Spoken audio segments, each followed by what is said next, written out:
కూటమి ప్రభుత్వం దొమ్మర కులాన్ని జీవో నెంబరు 5 ద్వారా గిరి బలిజగా మార్చడాన్ని రాష్ట్రంలో బలిజ సంఘం నాయకులు తీవ్రంగా వ్యతిరేకించడం, కూటమి ప్రభుత్వం స్పందించి వెంటనే జీవో నెంబర్ 5ను రద్దుపరుస్తూ దొమ్మర కులాన్ని యథావిధిగా కొనసాగించడం వల్ల బలిజ సంఘం నాయకులు పరమేశ్వరయ్య హర్షం వ్యక్తం చేశారు. కర్నూలు పట్టణంలోని బలిజ సంఘం కార్యాలయంలో ఏర్పాటు చేసిన విలేకరుల సమావేశంలో బలిజ సంఘం నాయకులు పరమేశ్వరయ్య మాట్లాడుతూ, రాష్ట్ర ప్రభుత్వం బలిజ సంఘం నాయకులు ఆవేదనను అర్థం చేసుకుని దొమ్మర కులాన్ని యథావిధిగా కొనసాగించడం, జీవో నెంబర్ 5ను రద్దుపరుస్తున్న విధానాన్ని బలిజలకు సంతృప్తి కలిగించిందని అన్నారు. రాష్ట్రంలో ఉన్న నిరుద్యోగులకు నిరుద్యోగ భృతి విడుదల చేసి నిరుద్యోగులను ఆదుకోవాలని కోరారు. దొమ్మర కులానికి చెందినటువంటి వాళ్ళని బలిజల కింద బలిజ కులంలోకి చేరుస్తూ గిరి బలిజ అనేటువంటి పేరుతో దొమ్మర కులాన్ని కూడా బలిజ వంశీయులలో కలపడం అనేది చాలా తీవ్రమైనటువంటి చర్య అని చెప్పి, అది సహేతుకమైనటువంటి చర్య కాదని చెప్పి తెలియజేస్తూ, ఆ రోజు రాష్ట్ర వ్యాప్తంగా దీనిపైన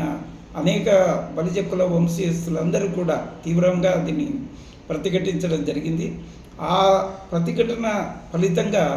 ఈరోజు గవర్నమెంట్ కూడా దాని మీద ఆలోచన చేసి చంద్రబాబు నాయుడు గారు ఇమ్మీడియట్గా దాని మీద స్పందించి, బలిజ కుల వంశస్థులకు అందరికీ ఇది బాధ కలుగుతుంది కాబట్టి ఇది వారికి బాధ ఎందుకు కలిగించాలి, మనం వారికి అంటే ఇప్పటికే బలిజ కుల వంశస్థులలో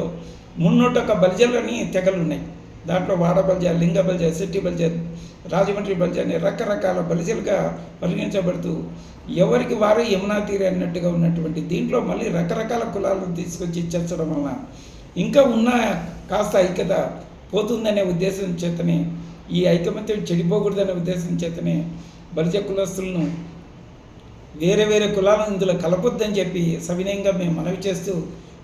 పోరాడితే పోయేదేమీ లేదు, తెగితే బానిస సంఖ్యలు తప్పనే ఒక సిద్ధాంతాన్ని దృష్టిలో పెట్టుకొని ఆ రోజు గవర్నమెంట్ మీద తీవ్రమైనటువంటి చర్య తీసుకొచ్చాము. పత్రికాముఖంగా మిత్రులు, ప్రింట్ మీడియా, ఎలక్ట్రానిక్ మీడియా సోదరుల యొక్క సహాయ సహకారాలతో రాష్ట్ర ప్రభుత్వంకి దృష్టికి తీసుకెళ్ళాము. దీని మీద ముఖ్యమంత్రి చంద్రబాబు నాయుడు గారు ఇమ్మీడియట్గా స్పందించి జీవో నెంబర్ 5 ప్రకారము ఈ దొమ్మర కుల వంశస్థులను బలిజలలో కలపడం లేదు అనేది ఒక తీయని వార్త బలిజ కుల వంశస్థులకు అందరికీ తెలియజేయడం జరిగింది.